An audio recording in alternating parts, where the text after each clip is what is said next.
Hey Frozen community, it's Claire! By now you must know that the LCD screen is one of the most crucial components in resin 3D printing. When LCD screens get damaged or worn out, it'll result in lower print quality and even failed prints. Therefore, periodically replacing the LCD screen in your printer is necessary to make sure you are always on top of your 3D printing game. So today, we'll show you how to replace the LCD screen on your Sonic Mini AKS. First and foremost, let's prepare the LCD of the Sonic Mini AKS, a 7.1-inch LCD frame tape, and the Allen wrench set from the Sonic Mini AKS toolbox. Before we begin, remember to turn off the printer and unplug the power cable for our safety.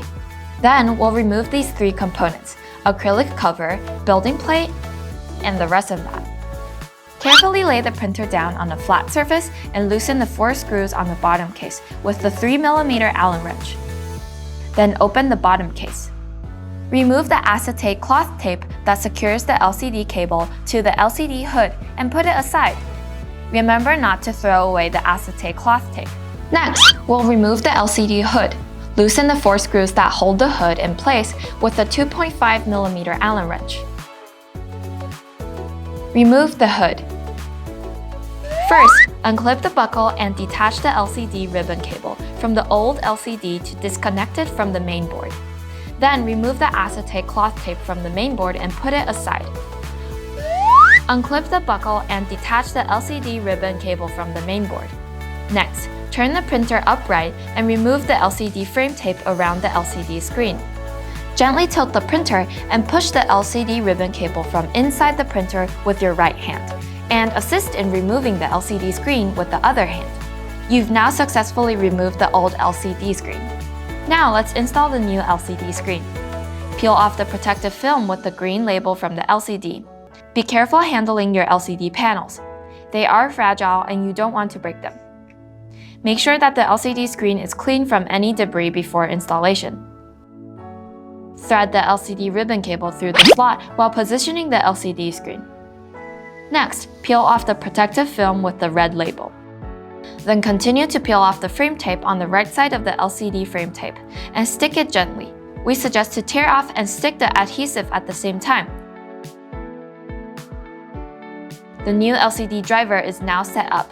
Lay the printer down. Remember, the lined surface is the back of the LCD ribbon cable. Connect the back of the LCD ribbon cable to the mainboard and clip the buckle. Then connect the front of the LCD ribbon cable to the LCD panel. Lastly, double-check the direction of the cables to ensure they are connected correctly. Now, we can start installing the LCD hood. Attach the LCD hood back to the printer and tighten the 4 screws with a 2.5mm Allen wrench. Stick the acetate cloth tape back to the mainboard and LCD hood to secure the LCD cable. Put the bottom case back in its place and tighten the 4 screws on the sides of the bottom case. Then turn the printer upright. Lastly, let's test the LCD. Click on LCD Test and make sure the LCD screen displays the same image as seen on the touch panel. Do another test with the vat cleaning function. After that, we need to install these 3 components back to the printer: the resin vat, building plate, and acrylic cover. Congratulations! You've successfully replaced the LCD screen in your Sonic Mini AKS 3D printer. If you would also like to print these models, feel free to click the Picks Up link in the description. Thank you for watching! If you have any questions, don't hesitate to leave a comment below. Like always, remember to like, subscribe, share, and turn on notifications for more exciting news from Frozen. I'll see you next time. Bye!